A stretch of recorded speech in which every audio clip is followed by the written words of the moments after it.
Welcome back. We have the pleasure today to introduce you to Leena Ksaifi. She is the co-founder of the recently established NGO, the George Ksaifi Organization, that aims to build coexistence and tolerance in Lebanon. She was awarded the British Chevening, am I saying it right? Chevening Scholarship to do her master's at SOAS University in London, where she wrote her thesis on abuse of migrant domestic workers in Lebanon. It was at this point that she decided to come back to the country and dedicate her life to improving the employment relationship between employers and domestic workers. She has worked with the United Nations, specifically the International Labor Organization, and with the International Anti-Slavery Organization, Walk Free, and is now the founder and director of the social enterprise EQUIP, a center for employers of domestic workers to help build professional and positive employment relationship. Welcome, Leena. Thank you for being with us today. Thank you, Yumna. I mean, this is, we're doing this for International Women's Day. I think a lot of people are getting to know a little bit more about March 8 being an International Women's Day, although it's a political party here. Yeah. We're not going to talk about that. Starting this NGO and coming back to Lebanon, why? When everybody says leave, why are you here? That's a heavy question. First of all, thank you so much for having me here. I'm really excited. I think a big part of it was that I lived abroad most of my life. So every time when I lived in Canada, for example, I always wanted to come back and be in Lebanon.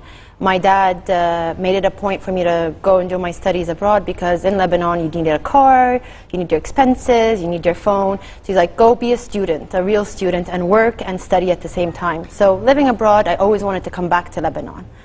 And now that I'm back in Lebanon, it's a challenge. We all know that. I mean, we're not kidding anybody, but I've also learned to be resilient, like every other Lebanese national.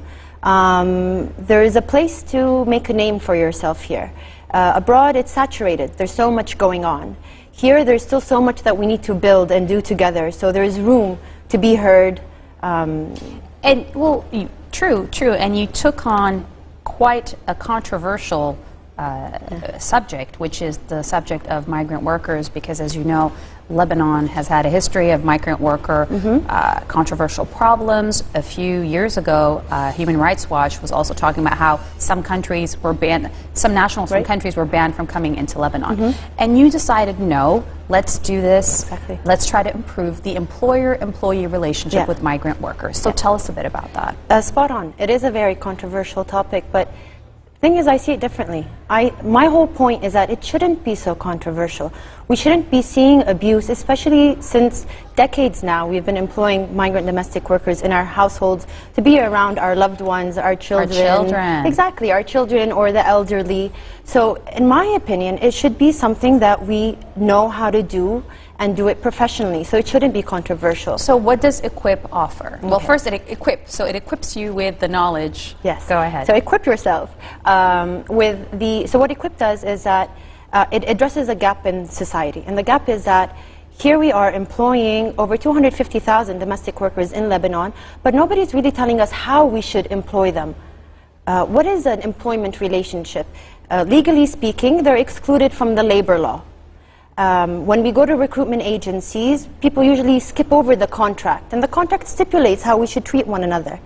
So the gap is that we don't know how to treat migrant domestic workers. So EQUIP comes in and says, listen, there are success stories. We know many people that have had great employment relationships where they've lasted for 20 years and they've really become members of the family. Right. So what EQUIP wants to do is equip employers with the guidance and the tools and ethical advice to ensure that they too get a professional and long-term employment relationship. Okay, so walk me through it here, because I know we were talking about this earlier.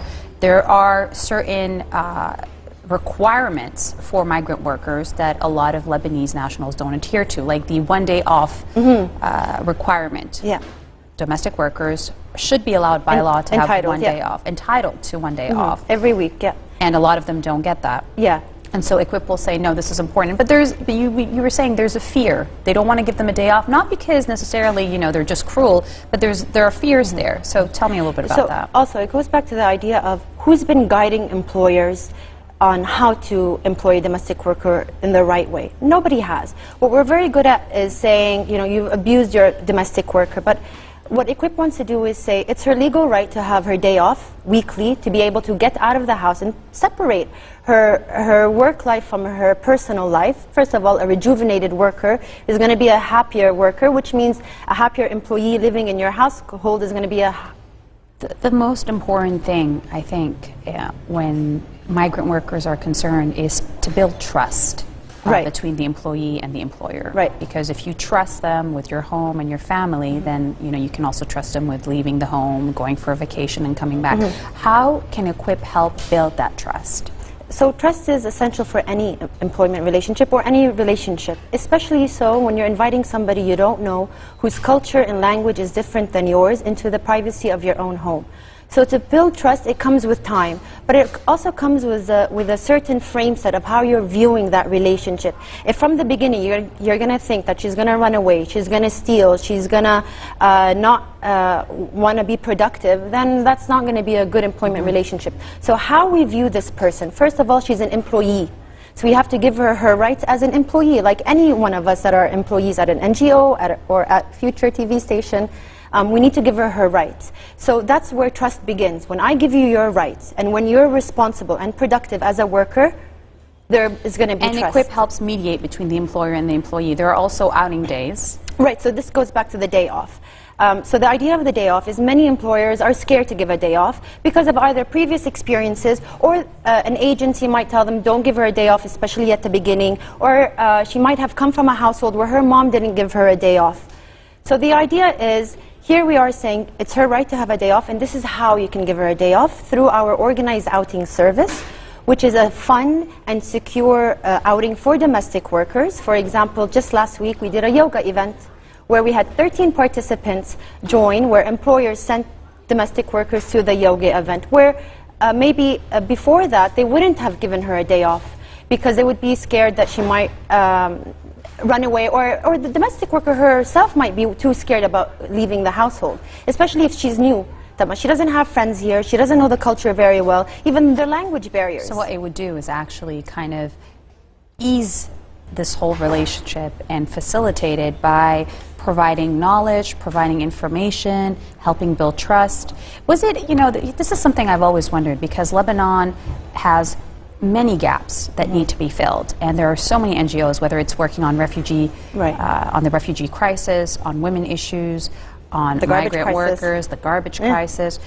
How hard is it to start your own NGO? Because you could have said that's it. There are times where you go, I can't do this anymore. How am I going to get through the day? Yeah, and that was me like about 3 months ago, right before we launched. It's difficult. We're in a society where the legal structure is lacking, and where they do exist, there is no monitoring or implementation. It was very difficult. It wasn't easy. There were many obstacles, but when you really believe in something, when you're passionate about something, you strive to move forward. And I think the British Embassy saw that, which is why they still fund the NGO. Yeah. They're my only funders. Since the beginning, since they gave me the Chevening Scholarship, and I came back to them, I was like, I have this great idea, I want to do it, I want to do it. They've been supporting me through the pilot project, which took place in 2015, until today, where we're actually running and operating a center where employers call us and they're looking for our advice and they want to enroll a domestic worker in our services. And it makes you think, for the British Embassy to support such a project, because I assume you presented the project beforehand, is probably because they feel, okay, this is something that needs to be worked on in this country. Yeah, I mean, as the embassy, they always have money aside for their human rights portfolio, and they really invest in their priorities. And one of their priorities is human rights and advancing women's rights, and specifically migrant workers' rights. So that's where domestic workers and Equip falls under. Okay, do you feel like, now that you just launched, and it's always, first it's the launch, and then it's about maintaining it, and what is the hope as you go forward? My hope is, first of all, for everybody to know about Equip, which is why it's so important that you invited me here today, because we're still young, we're passionate, we're young, but we need the word to get out there. We need people to know that this is it. This is the new way of employing domestic workers. What our mothers did and what our grandmothers did, or whatever, the generation before, it's not working anymore. So we need to change the way. So my hope is that everybody change, or maybe update it as well. Update it, improve it. Let's have a good employment relationship. So this is my hope, that everybody will trust and Equip. Not everybody initially is going to come running right, to because Equip. a lot of people are going to say, well, why do we need Equip? We've been dealing with migrant workers for years, Yeah. and we know how to do it. And So- if they're doing it right and the worker is staying and they're satisfied, great, my work is done there. But if they're employing the first domestic worker and she leaves, and the second domestic worker turns out to be a failed relationship, and the third and the fourth, then there's a pattern. there's there. a need. There's a Right. pattern and there's a need, and this is where Equip will come in. And it takes time. What we're doing is we're educating people, which takes time. All right. Well, thank you so much for being with us. That was Leena Ksaifi, the co-founder of the recently established Equip. To know more about it, you can check their Facebook page. And, well, we'll be sharing this video for a while. Thank you so much for being Thank here. you, Yuna. And